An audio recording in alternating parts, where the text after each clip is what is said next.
Three first-round picks for the Blackhawks in the 2024 NHL Draft. I'll break down each of them, and we'll get into a recap of the first round.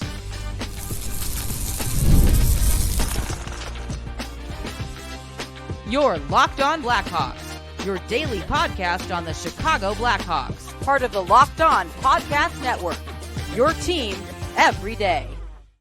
What's going on, Blackhawks fans? Welcome back to another episode of Locked On Blackhawks, part of the Locked On Podcast Network, your team every day. Per usual, be sure to go and smash that like button. Comment down below as to your thoughts on the three selections the Blackhawks made in the first round and what grade you would give General Manager Kyle Davidson for the three picks that he made here today. Be sure you're subscribed to Locked On Blackhawks on YouTube as well. It's the best way that you can support the channel. I'm currently on the climb to 2,000 subscribers. Been getting a lot of new viewers here lately, and I expect to get a lot more new viewers here on today's episode. So please be sure to go and hit that subscribe button for me. Won't cost you anything. 100% free and really does go a long way for yours truly. Last but certainly not least, got to let you all know today's episode is sponsored by Game Time. Go and download the Game Time app right now, and when you do, be sure to create an account and use the promo code LOCKEDONNHL in all caps to get $20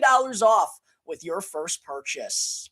All right, good morning, everyone. Again, thank you all for joining me on another episode of Locked On Blackhawks, your one-stop shop for all things Chicago Blackhawks. Just finished up the first round of the 2024 NHL Draft, where, as I alluded to during the intro, the Blackhawks wound up with three selections. That's the second time in the last three NHL drafts that they've wound up with three picks in the opening round. And boy, the NHL Draft is just so much fun altogether. So exciting, and I've been putting in a lot of work covering all of the prospects and then some that went in the first round in this year's draft. I really hope you enjoyed all the coverage, all the draft profiles that I did to help you all have a little bit more insight into all of these prospects, and honestly finding out and doing the digging into these prospects, going into the nitty-gritty. It makes the draft so much more fun because you really understand what all of these players specifically bring to the table. It makes it more intriguing to see how everything shakes out. The NHL draft is always fun, but I think it has a little bit of added juice when you kind of have the full perspective on all the players, that are expected to go in the top 32. And speaking of the top 32, before I dive into the Blackhawks, three selections that they made and breaking down each one of them, what they bring to the table, how I grade the selections on their own, I do want to get into a full recap of the first round because, as I mentioned on the show, I talked about basically each and every one of the prospects that were drafted here this evening, and I want to dive through some of my biggest winners and the biggest losers as well. So, unsurprisingly, first overall, Macklin Celebrini to the San Jose Sharks. We knew, though, that the draft was really going to start with the Blackhawks on the clock at number 2. Unsurprisingly as well, they wound up taking defenseman Artyom Levshunov. Kyle Davidson gets his big right-handed defenseman. All of the signs over the last few weeks were pointing in that direction. I know me and a lot of Blackhawks fans, a lot of you viewers out there as well, were really hoping this was going to be Ivan Demidov. That did not wind up being the case. I'll get more into my feelings on that during segment 2. Third overall, though, we got our first wild card in the draft. Good old Pat Verbeek and the Ducks. You never know what they're up to. They wind up taking Beckett Seneca with the third overall pick. I talked on the show numerous times about how his stock was rising over the past couple of months, more so than anyone else's. I still, though, didn't expect him to go inside of the top 5, let alone in the top 3, getting that, historic top 3 picture that we see year in and year out. It's Macklin Celebrini, Artyom Levshunov, and Beckett Seneca from the 2024 NHL draft class. I had Seneca ranked as the 12th best player available in this draft. Time will tell how that pick winds up going for old Pat Verbeek. Fourth overall, the Columbus Blue Jackets take Caden Lindstrom. Not surprising there. He was the heavy favorite in the betting market. How about this, though, Blackhawks fans? According to Pierre LeBrun, who made this post on X following the conclusion of the first round, the Blackhawks attempted to trade up to number 4, not trade down from number 2 to number 4. No, they wanted to stay at number 2. They also made another swing to try to get to number 4, making a trade with Columbus in order to take Caden Lindstrom. They apparently loved Caden Lindstrom, and that doesn't surprise me because when I went through Caden Lindstrom's draft profile on the show, I talked about how his size, his skating ability, his offensive makeup makes so much sense for what the Blackhawks need in their forward department. They just couldn't take him with the second overall pick. It wouldn't be right to take him over Demidov or Levshunov in that position for the Chicago Blackhawks. But they gave it a good run. Apparently, according to Pierre LeBrun, Kyle Davidson offered a unprotected first-round pick next year as well as another pick, which I'd have to imagine would have been the 18th overall pick in this year's draft, considering the other first-round picks that the Blackhawks have would probably be somewhere in the 20s if you had to guess right here, right now. But that wasn't enough to get Columbus to do the deal. But how crazy would that have been if the Blackhawks wound up getting the second and the fourth overall pick in this draft? Apparently it was pretty close, but didn't wind up happening. Anyways, moving on, the Montreal Canadiens find themselves in an interesting spot at number 5. Last year, they passed on Matvei Michkov. They didn't do the same this year. They take Ivan Demidov with the 5th overall pick. And of course, I had him ranked as the second best player in this year's draft class, as a lot of other scouts and analysts did. 6 overall, the Utah Hockey Club takes Tej Aginla, another huge shocker I thought here. I did not expect Aginla to go before Calgary at number 9. I really didn't, but a really good shot, good power forward type of mold, stunting like his daddy. I had him as the 9th ranked player in this class. He goes 6th. 7, the Ottawa Senators, an interesting pick as well. They took Carter Yakimchuk, big right-handed offensive defenseman who I had ranked 13th.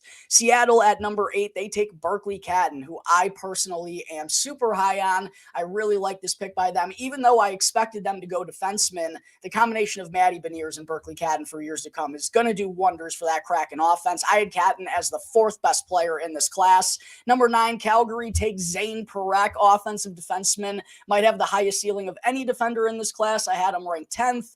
New Jersey takes Anton Salayev at number 10. I had him ranked as the 11th best player in this class. San Jose, who traded up a couple of days ago from 14 to get to number 11. I wonder if they had an interesting conversation around whether they should take Cole Yzerman and come out of this bad boy with Cole and Macklin Celebrini, which if you told them 1 year ago, they would have been absolutely licking their chops over.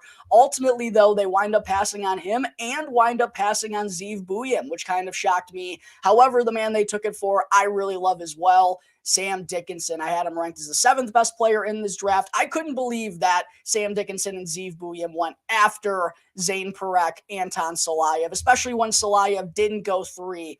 Really expected Buium and Dickinson to go before both of those guys. That leaves Zeev Buium falling right into the Minnesota Wild's lap at number 12. And I'll tell you what, Blackhawks fans, it is going to be tough going up against that Zeev Buium, Brock Faber defensive pairing for a long time.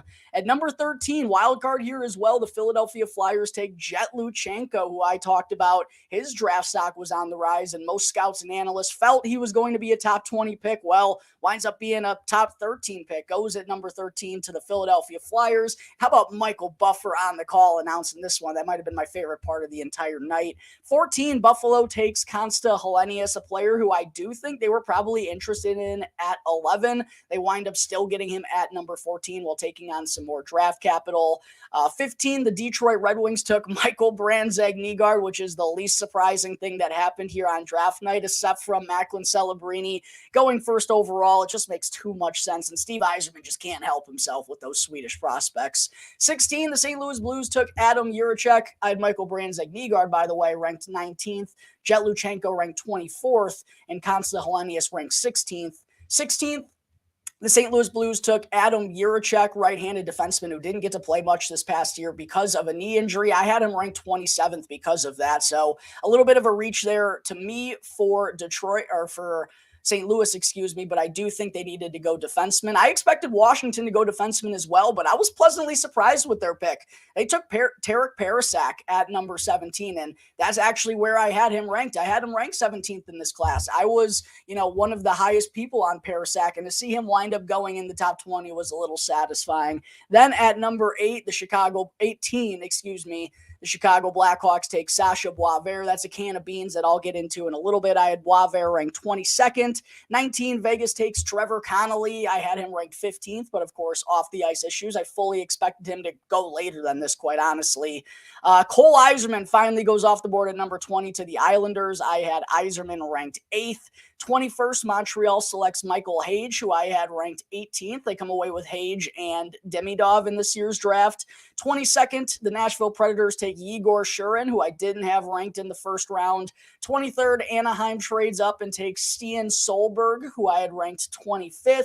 Utah, their second pick in the first round at number 24, they take Cole Baudouin, who I had ranked 26. So Utah, in their first draft as a franchise, come away with Cole Baudouin and Tej Aginla at number 25. How about this pick, baby? I knew someone was going to take a swing on Big Dino in the first round. It winds up being the Boston Bruins, which fittingly, he's going to Boston College in a couple of years. So that only makes sense for him. Going to have ties there for a long time. I knew someone would take a chance on Big Dean.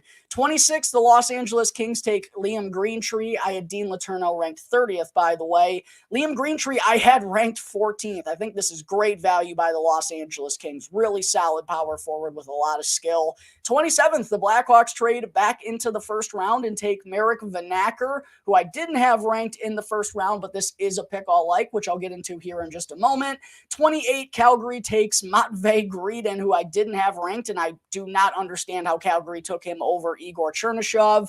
29th, the Dallas Stars took Emil Hemming. I like this pick for them as well. I had Hemming ranked 23rd. The New York Rangers at 30, they took EJ Emery, who I had ranked 21st. I think he's going to be a stud shutdown defender on the right side. And honestly, when the Blackhawks traded up to 27, I was thinking they were going to take EJ Emery, someone who also is going to North Dakota in the fall, potential roommate there maybe with Sacha Boisvert.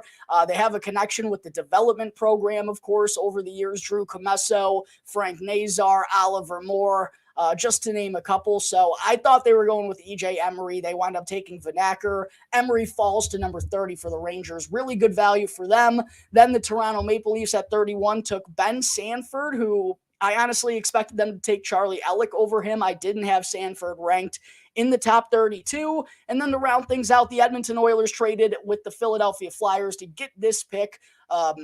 Bold move by Edmonton, by the way, giving up a first-round pick next year, which they obviously don't know what selection that is going to be, to get the last pick in this draft where they took Sam O'Reilly out of London, who I had ranked 32nd overall in this year's draft class. That's the second year in a row, by the way, that I've correctly nabbed the 32nd overall pick. As far as the biggest winners and the biggest losers, to me, the four biggest winners, three pretty clear-cut. The San Jose Sharks coming out of the draft with Macklin Celebrini and Sam Dickinson, both top 7 players in this draft, in my opinion. I thought that was excellent, even though I would have, if I were making the decisions, I would have taken Buium over Dickinson. Still a great first round by San Jose. Got to give the Montreal Canadiens their credit as well. Ivan Demidov at number 5 could be one of those picks we look back at in years and just absolutely go, what the heck happened there?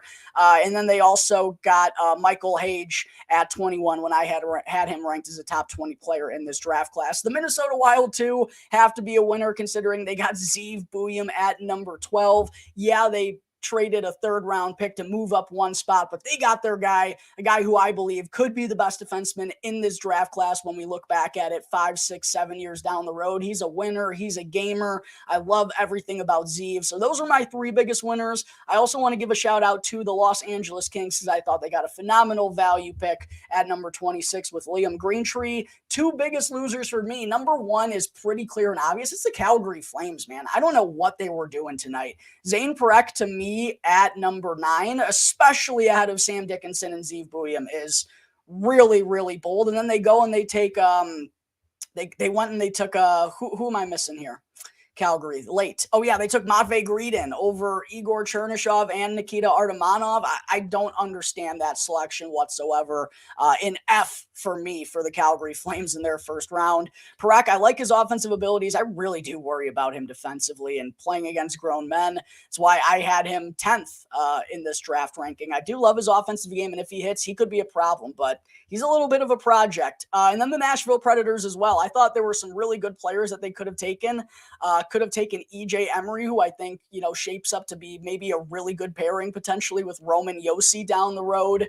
I thought they could have taken Cole Baudouin. I heard rumors that they wanted a new Ryan O'Reilly type of player, so I thought that could have been on the board for them potentially. Dean Letourneau, I thought, would have been a good Vic. There were just some better options for them there at number 22, I ultimately thought, and I would have rather had Yegor Chernikov over Igor Shurin. So there are my biggest winners. There are my biggest losers. There's my recap of the first round of the 2024 NHL Draft. And real quick, I do want to say thank you so much to everyone out there who's been tuning into these episodes on a weekly basis. It has been an absolute grind covering the draft and all of these prospects and posting my Blackhawks top prospects list. And also we got free agency right around the corner. The Blackhawks have been involved in trade rumors. I'm also doing golf stuff, my day job. Like, it's been a lot recently, but everyone tuning in and the growth that I've been getting on the channel recently, it makes all the hard work absolutely worth it. And I just really appreciate each and every one of you out there for sticking with me through this. And I promise I'm going to be having great Blackhawks coverage coming out, covering free agency next week and all summer long. So do me a huge favor. It won't cost you anything. It's 100% free. Please go and hit that subscribe button for your boy. It would mean the world to me. Makes all my hard work worth it. Greatly appreciate each and every one of you out there. Excited to see what's going to be happening in day 2 of the 2024 NHL Draft. But before we get there, I got to dive into each of the Blackhawks 3 first-round selections that they made here this evening. I'll be getting into that here in just a moment. First, real quick, though, I got to talk to you about the fine folks over at Game Time. You shouldn't have to worry when you're buying tickets to the next ball game that you want to attend, and I'm here happy to announce that Game Time is now an official authorized ticket marketplace of Major League Baseball, which makes getting tickets both faster and easier. Plus, prices on the Game Time app actually go down the closer that it gets to the first pitch. And with killer last-minute deals, all-in prices, and their lowest price guarantee, Game Time takes the guesswork out of buying MLB tickets. And you all probably know the spiel by now. I've been using Game Time since I was back in high school, going down to the UC with my buddies to watch the Hawks in their heyday, and going down to Wrigley to watch the Chicago Cubs in their heyday because that team seemingly can't do anything good anymore.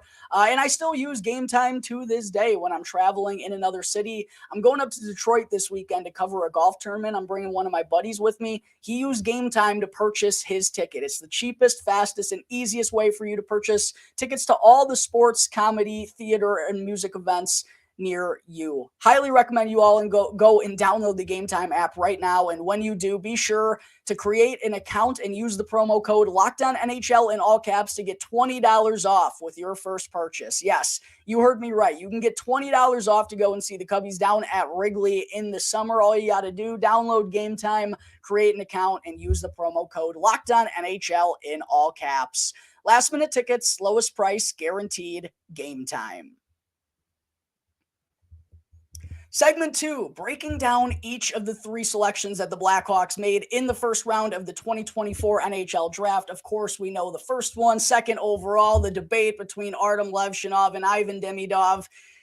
Felt like the argument was pretty one-sided as it came down to the final 24, 48 hours. A lot of rumors swirling that the Blackhawks had their mindset on Artyom Levshunov, so it wasn't surprising whatsoever to hear them announce the big 6'2", 210-pound Belarus defenseman with the second overall pick. The highest player ever drafted out of Belarus, by the way. So congratulations to Artyom Levshunov, who you could tell he was a little bit nervous when he first had his name announced and when he was walking up to that stage and had everyone in front of him.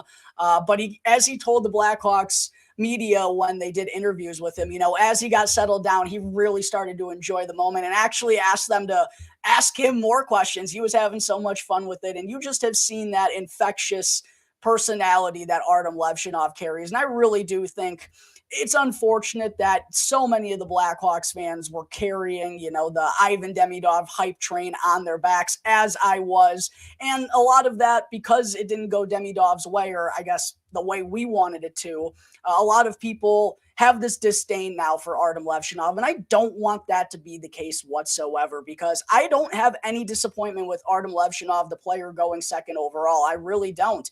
And as I've referenced time and time again, I firmly believe he deserved to be the first defenseman off the board in this draft class because of how well-rounded his skill set is. I really do like his game. I would have preferred the Blackhawks to swing upside in a spot like this, considering they have a deep prospect pool, especially at the forward position, man, and even on defense too. Like, they have a lot of guys, but outside of, Oliver Moore, Frank Nazar, Connor Bedard, which it's nice to have that, but you would like to establish maybe one or two more high-end guys. Artyom Levshunov can still be that. I just think Ivan Demidov has an upside that's on a completely different level. So that was my disappointment. It has nothing to do with Artyom Levshunov, the player, and I really think all of you Blackhawks fans out there, if you have any sort of disdain towards that kid, it's not going to take long for that to get worn off. He's going to win you over off the ice and on the ice because he's a really good player, and as I mentioned, he has a lot of good skills.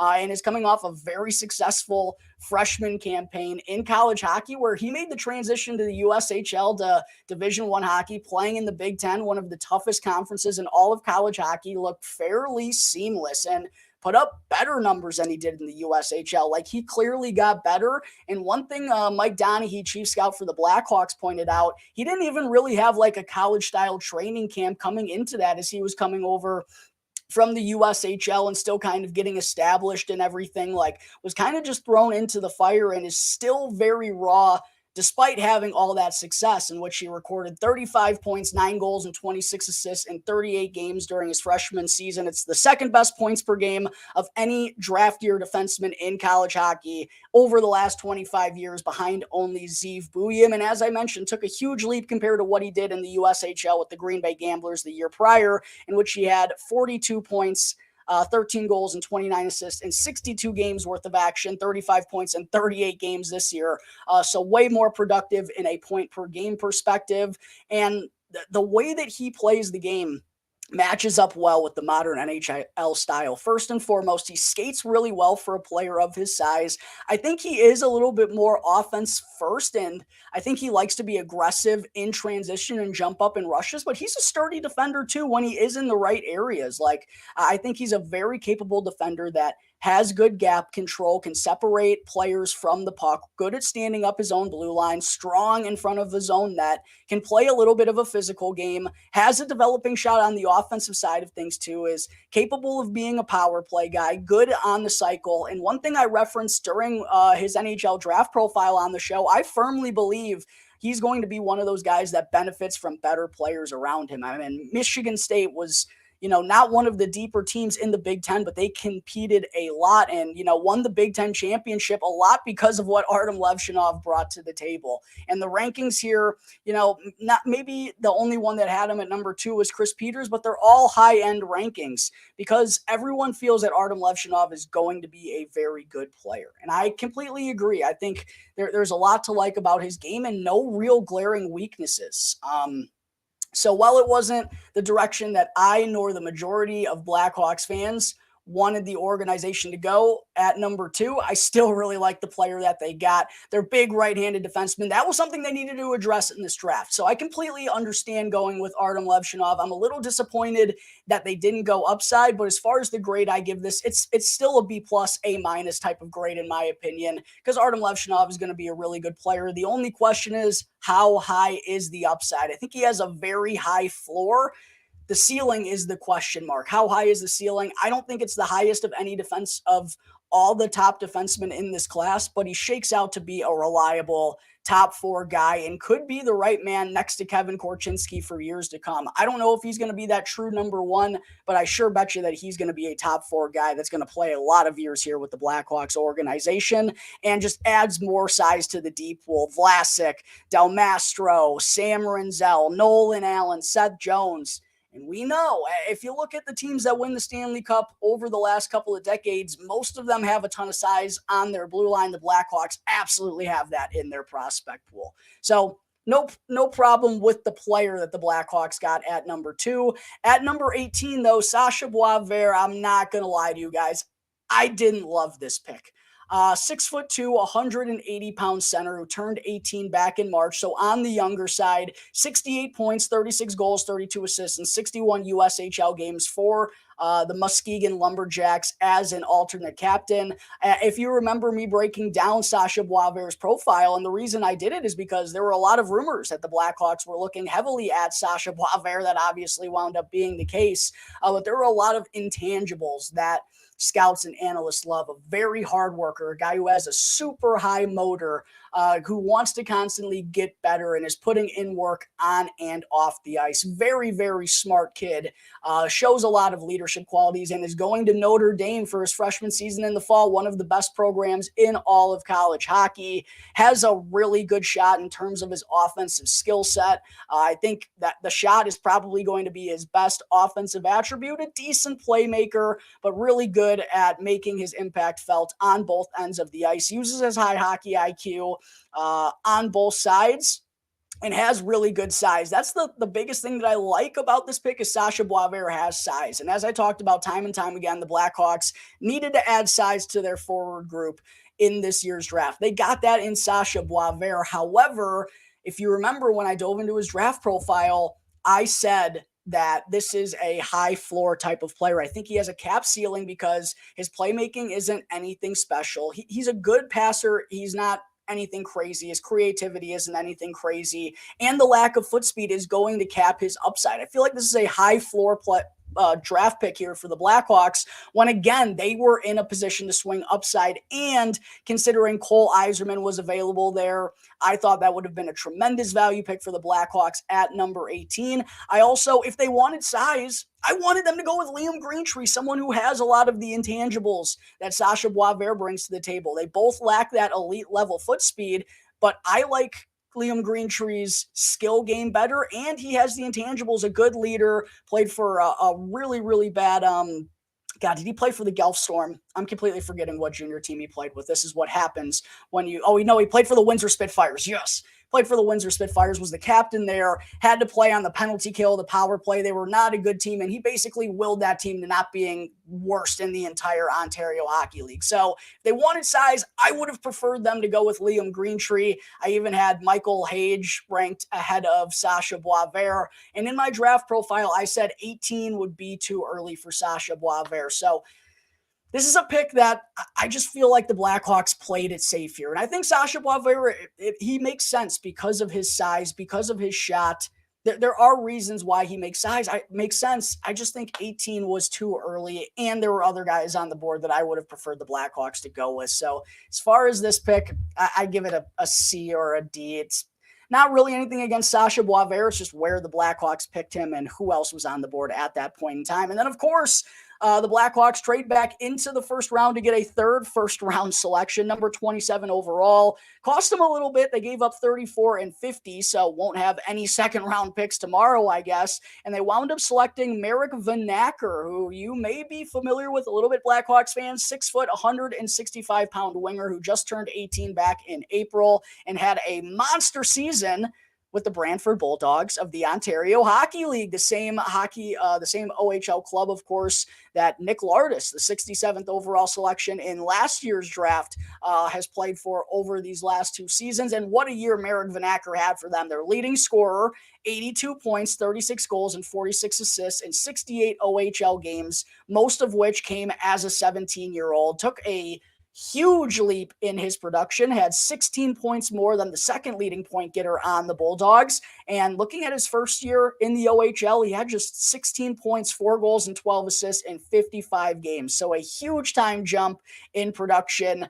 And the Blackhawks, they got a lot of good looks at Marek Vanacker because of how much they've watched Nick Lardis over the last couple of years as well. As far as the rankings go for Vanacker, has really had his stock rise over the last couple of months as well. Got invited to the U18 World Juniors for Canada, where he had a modest 1 goal in 6 games worth of action. But notable that he was able to crack that team ranked 33rd by Elite Prospects, 28th by Bob McKenzie, 34th by Craig Button, 43rd by Tony Ferrari, 32nd by McKean's Hockey, 50th by Chris Peters, 47th by Daily Faceoff, 26th by Sportsnet, and 53rd by Dobber Prospects. So some folks thought that he was capable of being a late first round pick. Some folks thought that he could have gone, in the mid to late second round.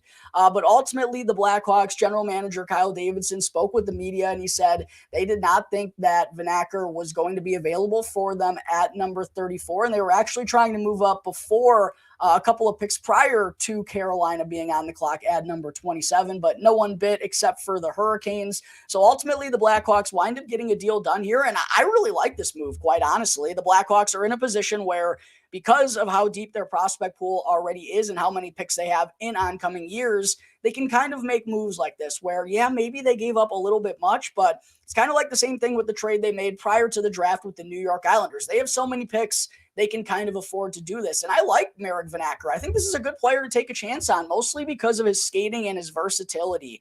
Someone who took on a major role for the Brantford Bulldogs, which was a veteran team in the OHL this past year, a very good team. And he was kind of their jack of all trades guy, played on the power play, played on the penalty kill, was actually tied for second with among all players in the OHL in shorthanded goals this year. Uses his speed and his long stride of his was the most notable part of his skating tools to make an impact up and down the ice. He can get up and down the ice swiftly, puts on a pesky back check, uses that long frame of his, that tall frame of his and that long reach to kind of break up plays. And he has a pretty nice, well-rounded offensive game too. Good playmaking abilities, a super strong shot that he could rip past opposing goaltenders. I see him being capable of being like a 25 to like a 25 goal, 25 assist, 25 goal, 30 assist type of guy. And the comp that Hadi Kalakash from Locked On NHL Prospects gave Marek Vanacker was Brandon Saad because of his two-way ability, because of his speed, because of his goal scoring. And I also think he kind of has some deceptively soft hands in and around the net and good overall hockey IQ, reads the play well in front of him, and makes himself multifaceted, can provide impacts in many different ways. I really like this pick by the Blackhawks at number 27. I certainly like it better than Sacha Boisvert in terms of the value and the upside at the number they got them at specifically. As far as the weaknesses for Vanacker, it's just mostly working on consistency and adding weight to his frame, only listed at 165 pounds. Absolutely going to have to get stronger, but going back to the Ontario Hockey League next year, he's going to be a big dog for the Brantford Bulldogs. He's going to be taking on a big role, and he made huge strides just over the last year. Like, his skating took a significant leap. So did his playmaking and goal scoring.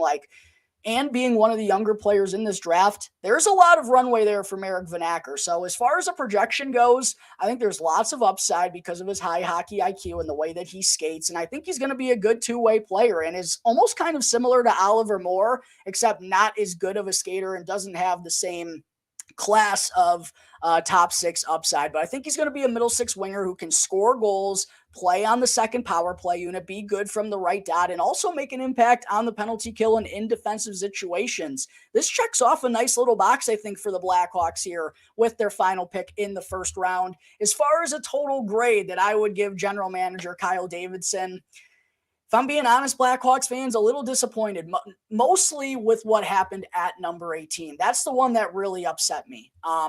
I can swallow the choosing the safe pick at number 2. Choosing the safe pick at number 18 was a little bit of a low blow. It was a little bit of a punch to the stomach personally because they had the opportunity to come out of this draft with, I don't know if they would consider Cole Yzerman. I don't obviously have their insight, but they could have potentially in their minds walked out of this draft class with the best defenseman and the best goal scorer in this class. I thought they were in a spot to swing upside at number 18, and I would have preferred to have Liam Greentree if they wanted size at 18, or Cole Yzerman or Michael Hage over Sacha Boisvert. So all in all, I'm going to give general manager Kyle Davidson a C+ for his performance on day one of the 2024 NHL Draft. Obviously, though, time will only tell how this shakes out. It's going to take years to ultimately know whether Kyle Davidson did a good job. I would have liked him to be a little bit more aggressive, but we'll see what winds up happening. There are my thoughts on the Blackhawks. 3 first-round selections that they made on day 1 of the 2024 NHL Draft. I know we're running a little bit long here, but I do think that it's important before I wrap things up to get into one final free agency preview before the market opens on Monday morning.